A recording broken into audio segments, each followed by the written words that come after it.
All right, welcome to a new episode of Real Estate versus Technology. We have a very special episode for you today as we're going to go more into the coaching sector of the industry and deep dive a little bit more into who our special guest is and how this person can potentially help you and your real estate business. And it also ties in with an actual webinar we just did, how to turn leads into raving fans. And Dan Gandy actually kicked that off. We have Dan Gandy here in the house. What's up, Dan? Good morning. Hey. Good morning. I heard we're extra busy on the liftoff side, huh? Yeah, I'm covering two people basically, but it's good. Things are good. It's all good. I love it. Well, I'm very special. I'm very excited for today's podcast guest and to get more into, what you guys did with this amazing webinar and who the special guest is. And it came from someone else who was actually on the show, Ed Troxel. So shout out to Ed. He's awesome. And so let's go ahead and kick off this intro. We'll be back with you here in a second and we'll get our special guest on the show. Welcome to a new episode of Real Estate versus Technology, your number one resource to get the inside scoop from top performing real estate professionals. How are they growing their business utilizing technology in today's market? Hear also from top performing coaches that can help and serve you in your real estate business, and also technology providers. Let's go deeper with these technology providers to ask them how they got where they're at today and how maybe their services could better serve your real estate business. A big shout out to Liftoff Agent for sponsoring our podcast. Go ahead and go to liftoffagent.com to learn about their marketing and positioning services to help scale your real estate business. If you haven't already done so, like the episode, subscribe. We want you to comment on YouTube what you learned from the episode and give us a review if you're going to be listening and streaming this podcast. Thank you so much. We appreciate you and enjoy this week's podcast of Real Estate versus Technology. All right. Well, welcome back, Dan. And let's bring the one and only Roberta Ravella. Did I get it right? Yes. Yes. Norman's horrible with names, so I'm glad he got that first try. Yeah, right. Inside joke. We were kicking things off, and I wanted to promote the webinar. And Ravina's like, no. Hold on. I was like, oh, sorry. So I deleted the first video, did another video, and I was just like, you know what? I'm in Hawaii. Let's go ahead and take advantage of the opportunity here. But welcome to the show. I'm super excited to have you on as we go a little deeper and bring it together full circle because we did the webinar. Now it's great to have you on the show and to really talk about what you're doing and how you're helping this amazing industry. So welcome. Thanks for having me. Yeah, we had a great time on the webinar. Awesome. That's amazing. I love it because Dan's kicked off the sector of doing webinars to really be able to add additional value to this industry. And it's just amazing what you could do just to give for free and not expect anything and just really put things in perspective. And I heard Dan had a bunch of people reach back out and say, I want a recording. Yeah, no, it's been awesome. Good. We had, there was a lot of people that signed up but didn't show up. And I think with that, they were all like, they wanted the recording like super bad. So it was funny because one of my guys on my team was like, dude, that was one of the best webinars I've ever listened to. He's like, I'm listening to everybody in the industry. And I was like, it's applicable tools and strategy that actually you should be implementing in your business versus just high level fluff. So yes. Right.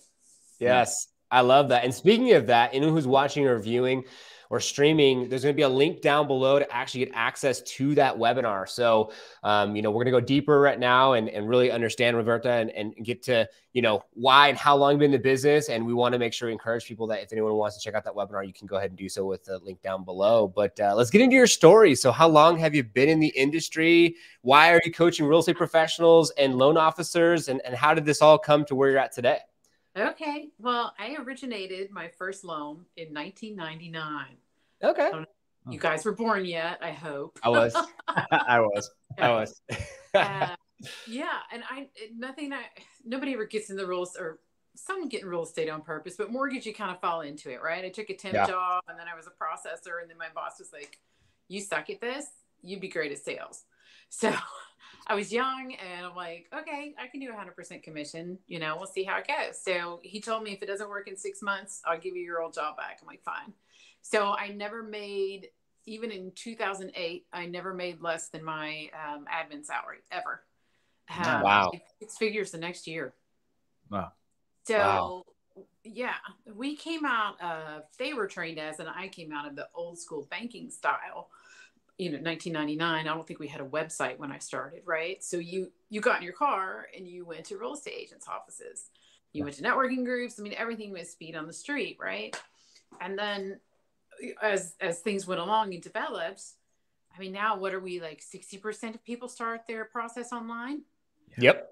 So it's a huge shift for the old, the old dogs, but also the cool thing about it was some point, I can't remember, I was sitting in my office and I'm like, I have all these leads and I don't like any of them and their credit's kind of crappy and I'm stuck with all this stuff I don't want. Like, how can I just sort this before I got them? Like, isn't there some way? We were trained in sales. We weren't trained in marketing. Marketing was like a piece of, cardboard that you got that was in the shape of a postcard. You handed it to someone, right? Yeah. So I discovered, through some research, I discovered Perry Marshall and read his book, 80/20 Sales and Marketing. I was like, holy big, long bleep. I can do this without having to pick through every little person myself. Like, there's this whole other way to go about it. And so from there, it just morphed. Then we moved again. Then my husband was like, I'm going to retire. Let's move to Florida. I'm like, okay, I've started my mortgage business over 3 times now, including 2008. Oh my God. Yeah. So, yeah, I was just digging in, and I'd been to quite a few more trainings and masterminds and things, and really focusing on not just my marketing per se, but the concept that everyone isn't my client and I'm not everyone's person, right? Like, and the more focused and the more specific you can be of who you help, the problem you solve, and how you do that for them, the better you service the client, the better referrals you get, and you wake up one day with a business you like. I love that. What I did, I woke up one day with a business that maybe it's funny that I hated. Yeah, for sure. So, the combination of the two things, right? Just that discovery of marketing of how that can qualify for you, and the discovery of not only do I want a business that I like, the people who want to buy from me want to like it too. Yeah, most definitely. No, that's awesome. And I remember that day too. Like, I used to go into offices and meet real estate professionals, do that. Hey, here's the laptop, bring it in, go over the marketing, go over the Google search and all that stuff, and really understand their marketing and positioning. And then now it's completely shifted. I think after 2020 for sure is solidified doing business online, and then, Zoom and Loom and StreamYard and podcasts. It's amazing how things have shifted, and how now you can get your messaging out there to a wide audience and communicate and talk and meet and all the things. And we were just doing that last week. So it was awesome via social media. And I never met you because Ed connected you with Dan, and then you guys had that amazing webinar, which is awesome. Somebody else connected me to Ed. Yeah. I met him on a podcasting mixer that was hosted by somebody I met from a marketing event I went to with Perry Marshall's group. It was a track seminar, and 2 of the guys were podcasters, and they were doing the whole affiliate thing with podcasting. So yeah, like this whole circle. Yeah, bowl of soup. So, I love that. That's super cool. So let's get a little bit into kind of a little bit like the coaching style that you have. So like, you talked about traditional to now how things have pivoted and shifted. You definitely pivoted. I see you online. You're doing a great job with your content and putting things out there. It sounds like, do you focus more on like the riches are in the niches, I guess you could say, and really deep diving into the approach of how an agent out there is marketing themselves, or how someone who's a loan officer is marketing themselves in 2023? What's your approach look like? Definitely. Awesome. The thing that I like to add to that is a lot of people, when they think about a niche, they think about geographic. Obviously, for realtors, you're licensed in a specific spot. Most loan officers are licensed in a specific spot as well, even if it's the United States, right? So you've got a geographic boundary. Yeah. And then you get into your demographics, right? To see, do you want to pick first-time buyers? Do you want to do luxury homes? Do you want to do, condo dwellers? What do you want to do? Yeah. Then for me, I think the thing that makes the biggest difference is to add the psychographics. So we talk about psychographics, then you're talking about why people are motivated, your values, the values you're aligned with your best clients with, and then we start to build a business we like. Yeah. So instead of doing the avatar, like, let me dream up, Susie went to the same college as me, and she's got 3 kids, and her husband's retired too, and making some person up, I invite you to think about your top 3 clients. I don't know one realtor who can't tell me 3 people they love and 3 people they do not like at all. Right? Yeah. Like you have 3 people that you're like, if I never work with that person again. So that's our off message, right? Okay. Yeah. Those are off message people. What is it about them? Where, you know, sometimes it's just because they're rude. Sometimes because you're so value misaligned that no matter what you do, you can't please them. Yeah. Because they didn't want what you had offered to begin with. You just didn't know it, right? So you're in the middle of the transaction and they're like, why aren't you a beast of a negotiator? And you're like, I never said I was, right? So you know, you don't need to market that, right? Or they come in and they say, okay, I need all this credit help. And some people love that. And they're just such a helper. And the more needs you have, the more they're into it. And other people, it's just not their gig. So you want to value align and also look at all those psychographics. There's so much marketing gold in there. Like, what do they all have in common? I know for a while for realtors, it was dog owners. If you got a big old dog and you live in an apartment, that's a great spot, especially if you're a dog lover. Yeah. I never did it because I'm allergic to pet hair. So it would be quite disingenuous for me to show up at the dog shows, right? Or the rescues, right? One of my realtors, she loves dogs. She's rescued quite a few. And so she just deep dived in the dog rescue because she genuinely loves it. Yeah. And she got a ton of business because these people were value aligned. They were all about the same thing. Yeah. Yeah. I love that. So you can do it. Like she was live doing it on her little feeds, right? But you can do this online as well by showing what you value, being yourself, right? She talked about the dog rescue, talk about your doggy, you talk about how much you love the dog and the people you helped get into the house with her, also their sweet dog, right? Now you can also put that in a double niche. First time buyers, downtown who are moving out of an apartment into their first, townhouse or whatever in the backyard is super important. So we mixed a couple niches there, right? And the more you kind of do that people can get your flavor, you start building a community. Once you build a community, you're not competing. You can't compete with my community. I can't compete. I don't care what kind of soda I develop. I can't compete with Coke's community. I love it. You can't compete with a community around Apple. If you're around a bunch of Apple freaks, right? iPhone, it doesn't matter. I can have the best technology for free and you don't care. Yeah. It's over, right? I love that. I love that. That's huge. Yeah, I'm an Android guy.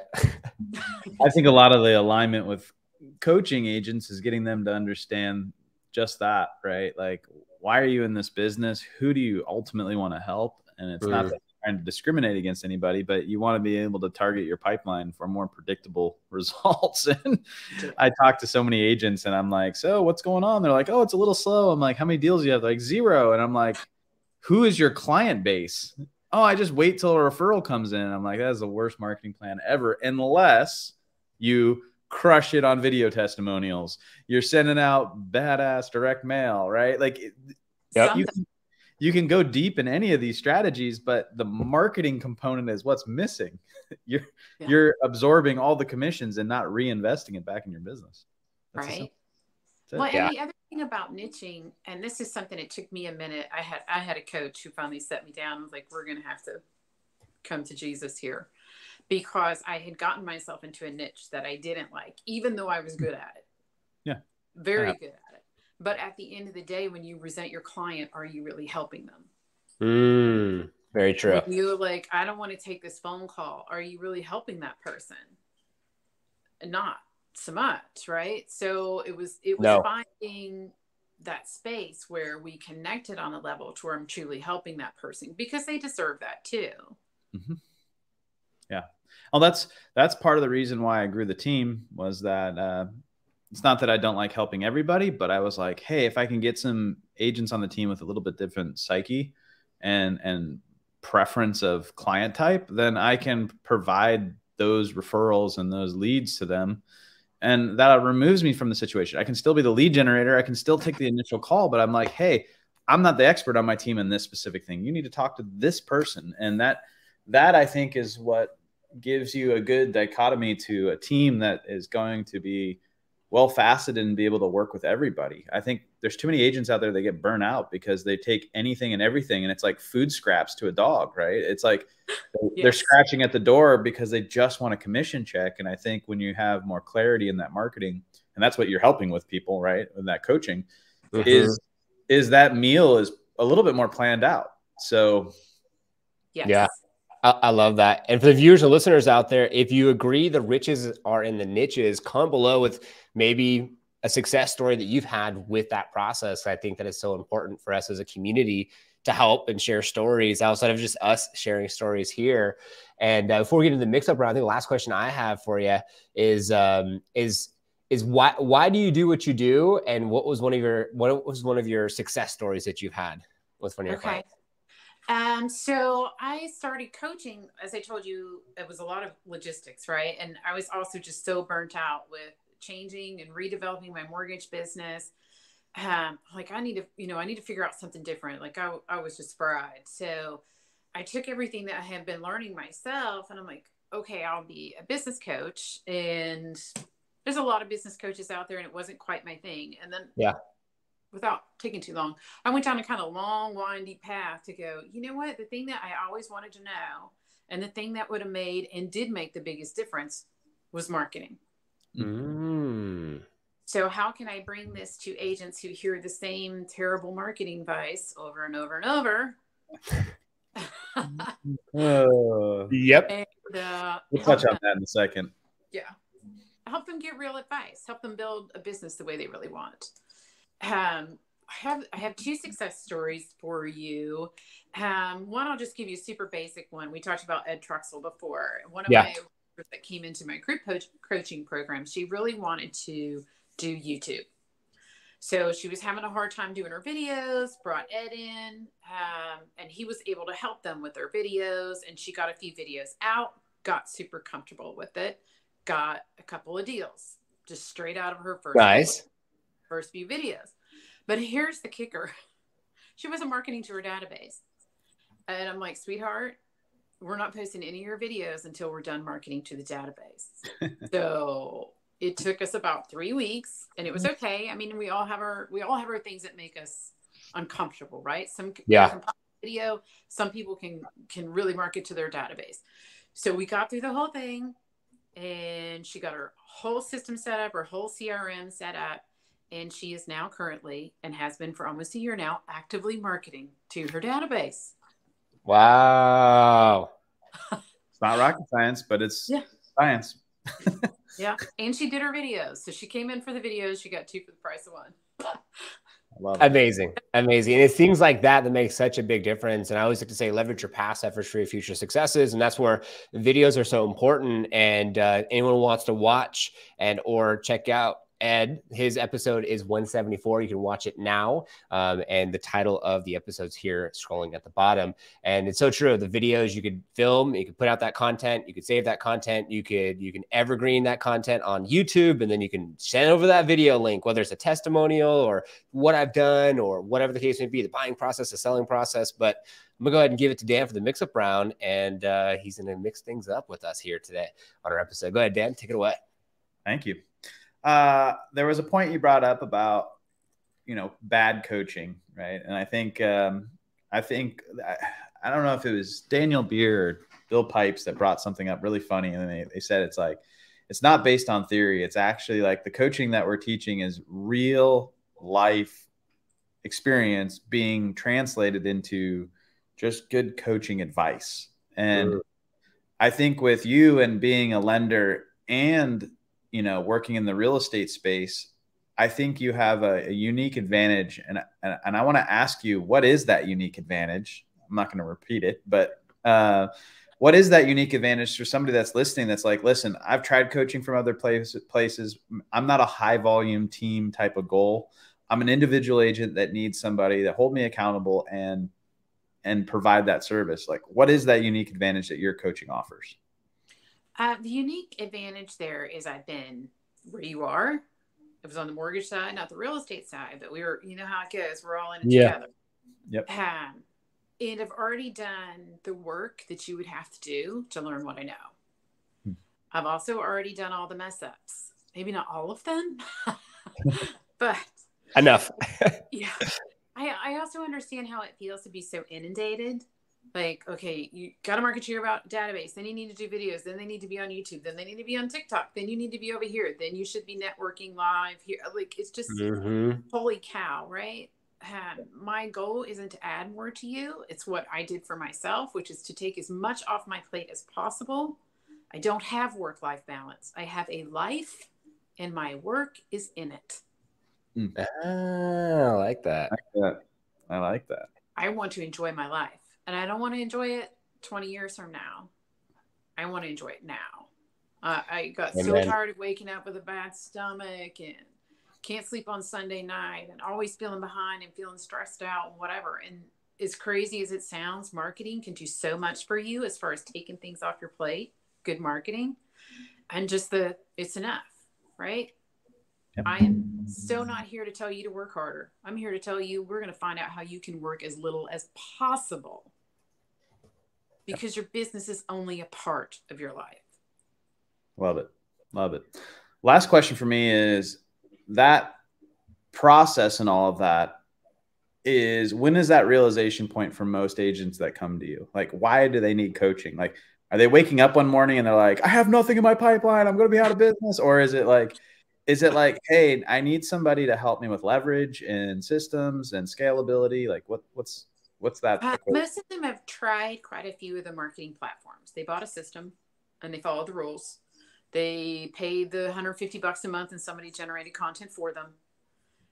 They paid, somebody $500 a month for social media management, blah, blah, blah, blah, blah. And it's just not working. Like, they're out there, the stuff's out there. They're not getting the results that they would like, other than I bought a gym membership in January, but in February I still can't wear my pants, right? Yeah. So that's usually where they are. Like, they want something that works. And they know, I call it the frustrated seeker. They know it can work. They see people who it works for. So why is it working for Dan and it's not working for me? Yeah. There's a reason. So it's usually those people who are like, okay, I'm tired of spending all this piddly money. We're spending a lot of money and it's not working. Yeah, that's amazing. Well, back to Norm, and he can kind of get it wrapped up to a point where people can contact you, they can get started with you, and we can generate some business to help you and help them. Yes. Amen. Now, thanks, Dan, for taking the mix up round. I think that's the biggest thing is like, yeah, like, why would someone hire you or a coach in general? And it makes a lot of sense. If you've already done what you've done and had the success to be where you're at today, and someone else wants to get supercharged to get to where they want to go, that's why you hire a coach. You hire someone that already has been there and done it and can help you at multiple levels too, because it is stressful. And if someone out there is viewing or listening and is stressed out and is feeling some type of way that, we just touched on, and you agree, then it might be your sign. Links down below. Roberta's here to help and serve. And that's why we're here at Real Estate vs. Tech, is to be able to help and serve and support on that forefront, and get this information out, right? Some people don't even know. They're like, who do I use? Who do I work with? And then they stumble upon a podcast like this and they're like, yes, all right, I know who I could reach out to now. Yes. So I love that. Cool. So I have a couple last questions, and then we always like to end the episode with a takeaway or something that people could put into practical action today. So someone's out there and they're thinking about either, on the fence, they're going to hire a coach, or they're going to do it themselves. Or maybe they're having a hard time even getting out of their own way, and they don't know if they should hire a coach. Like, what's some key matrix that they could think to themselves, like, if someone's listening right now and you're like, if these are things that you're dealing with right now, this would be an indication to hire a coach, whether it's you or anyone. What are some of your thoughts around that? I think if you're doing the activity that you feel you're supposed to be doing or should be doing, and you're not getting the results, okay. If you're getting good results, but you want to, take a couple more points off the swing, right? Like Tom Brady has 9 coaches. If you know you move up, a coach will help you get there. They can help you in both places, and usually it's actually a different coach. So if you're in a place and you're stuck and you're like, I'm doing all the things and it's not working, I'm really frustrated, that's definitely an indication. If you're doing the things and it's working and you're like, you know what, I want this to work better, more efficiently. I always say it should be efficient, effective, and enjoyable. If you're missing any of those 3 things, good time to hire a coach and see see what you're missing, right? We all have blind spots. We all will get into habits and ruts, and a coach will help you. Marketing strategies is what I do. I help people strategize and get that to where it's actually working and doing what they want it to do. I love that. I love that. That makes a lot of sense. Cause I think a lot of people out there, if you agree, if this is you, comment below, and links are down below so you can be able to get some support and some help that you need. Cause at the end of the day, it's so true, you know, and people might be not knowing, and there's a lot of information and videos and people saying do this or do that. So it's nice, I think, sometimes to watch something. And I don't know, I know I do a lot of this, and Dan does too. It's like YouTube, go on YouTube, watch a video, you learn something, watch a podcast, you know, you're like, oh my God. And then you find something out, or it inspires you in one certain way. And hopefully someone out there is to be inspired now. We can be able to serve. So the last question I have is totally just off script. Just what do you have to do for fun? Like, what does fun look like for you? I know you like to enjoy life now. So what do you do to enjoy life now? Yeah. Well, when my husband retired, we moved to the beach. Nice. So every morning minimum that I can get to the beach, I'm at the beach. I was at the beach this morning about 7:30. Sun's come. I was already up, but it was just getting warm. So definitely that. We love to travel. We go to Italy every year. Wow. My husband's family lives there, so unfortunately we have to visit the in-laws. Darn, you know. That's hard. Given that, we love to. I love to cook, try different wines, sports. I'm a big sports nut. We watched football all weekend this past weekend. And honestly, I love being in business masterminds. I love doing stuff like this, talking to other business people, seeing what their vibe is, seeing what's out there. Yeah. So all those things. I love that. I love that. What beach are you nearby? I am outside of Fort Lauderdale. Okay. Yeah. So you ended up going to Florida then? You ended up moving over. Okay. All right. I love that. And Florida, I mean, it's beautiful. I'm sure, like tropical. And right now I actually had my family was out in Florida about 2 weeks ago, and they said that the weather and everything is just really beautiful right now. So that's awesome. I agree. The beach is amazing. It's nice. That's awesome. So as we close out the show, we like to just open the floor up to you. So what would you like our viewers and listeners to take from today's episode that they can apply to their business today to be able to have more success moving forward? I think the best place to start, if you're hearing this and you're like, okay, I knew I wanted to niche, I know I need to get my marketing in line, whatever. The best place to start is what I was talking about earlier. Think of your 3 favorite and your 3 least favorite clients. Focus on the favorites. And what was it about them? What were you able to do for them? How are they similar? What weird similarities do they have? Like, do they all have to ride bicycles or something? Like, what's, where are the marketing similarities? And just take out of that how you were able to benefit them, what results they got, the transformation they got from you, and why. It could be 3 very different people, but there are going to be similarities there in values. Same with your least 3. What happened? What was off? And where to off message as well. Like, I need to stay out of this area. And that might be anything from people. I don't know. I'll say my values. My values are independence, fun, and integrity. Some people, integrity is not their highest value. Just not. I'm not judging, but it's not, right? Yeah. So you find people who that's not their highest value, keep it moving. If you constantly talk about how much integrity you have, they're not going to come to you and say, hey, buddy. Right? Yeah. So focusing on messaging on for the ones that you loved and off for the ones that you didn't. Yep. You'll start to attract people, and they will see that you have what they need. And instead of saying, if you're looking to buy, sell, or lease, you can say, if you are a first-time buyer in the downtown Houston area looking to put your doggy in a beautiful backyard and you're confused about blah, blah, blah, then you can call me. Wow. And that's just one view. It's one person, one view. It doesn't need to be 1 million views. Like, you don't have to be like, oh my God, my video needs like 10,000 views because I'm trying to serve everybody. It could just be that one person that was that specific niche demographic avatar they're looking for. I love that. Yeah. 100%. That's awesome. Uh-oh. I thought she was just smiling at me, but all right, she's back. Yeah. Awesome. Sorry. Thanks for being on. We really appreciate it. It's good to see you again, and finally get you to talk a little bit more about your coaching platform. It's great. Thank you so much for the invitation. I appreciate it. It was fun. Yeah, most definitely. And you can see on the scroll down below, you have the website there. So if you want to go ahead and check out Roberta's website, you're more than welcome. Links down below for all the social media links and what have you to go ahead and check her out and give her a follow. And man, I'm going to have to go check out Florida now. So Roberta, thanks so much for being on the show. I really do appreciate your time today. Thanks, guys. It was great. Of course, Dan, thanks so much for co-hosting as always. I know that you're a busy man on your end. Hey, no worries. I'm glad to connect with everybody. I love it, man. I love it. And to all our viewers and listeners, it is our intention for you to take things from our show to apply to your business and have more massive success. Comment below. What did you learn? Was that helpful? Hit that notification bell. New episodes live every Friday, 3:30 Pacific Standard Time, and also now Monday for our new YouTube series. And we will see you on the next one.